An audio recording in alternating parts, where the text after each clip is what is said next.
Mesdames, Messieurs, bonsoir et bienvenue.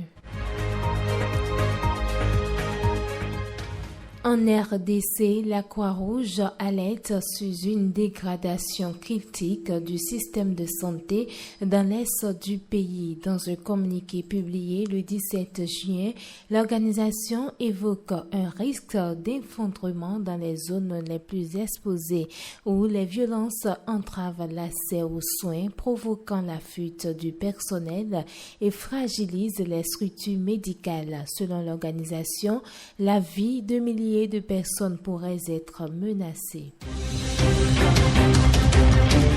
Ce jeudi 17 juin, mesdames et messieurs, ce mardi 17 juin, les députés britanniques ont aboli les poursuites pénales à l'encontre des femmes en recourant à une interruption de grossesse hors délai. Ce changement, qui sera valable en Angleterre et au pays de Galles, a été approuvé par une large majorité à la Chambre des communes avec 379 voix pour et 137 voix contre.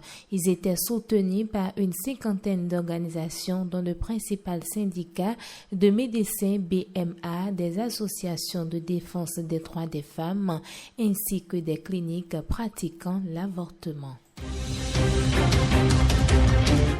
Au Soudan, alors que le feu a été mis aux poudres depuis bientôt 3 ans, une mission d'enquête internationale indépendante a alerté mardi 17 juin sur l'intensification du conflit. Selon les enquêteurs, l'armée soudanaise et les forces de soutien rapide qui se battent pour le contrôle du pays font usage d'armes lourdes dans les zones à forte concentration humaine.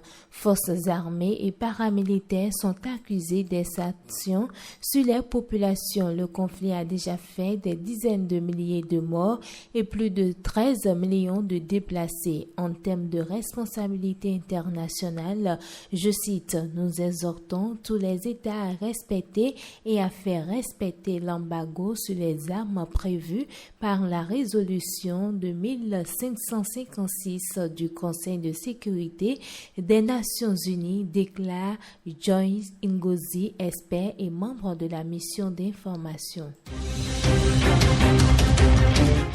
Et au Tchad, pour terminer, la colère monte après de nouveaux massacres survenus entre mardi 10 et jeudi 13 juin dans un village du canton de Moulou dans la province de Ouadaï à l'est du pays. Plus de vingtaine de personnes ont été tuées dans des violences intercommunautaires initialement passées sous silence.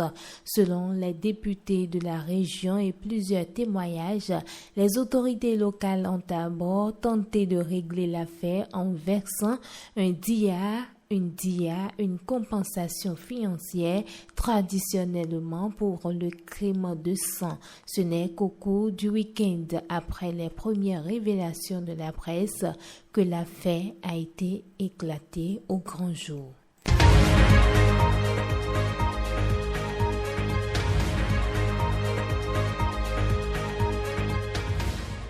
Fin de ce Flash Info à l'international. Devant ce micro, Bérangère Boléan, partie technique assurée par Didier Assoma.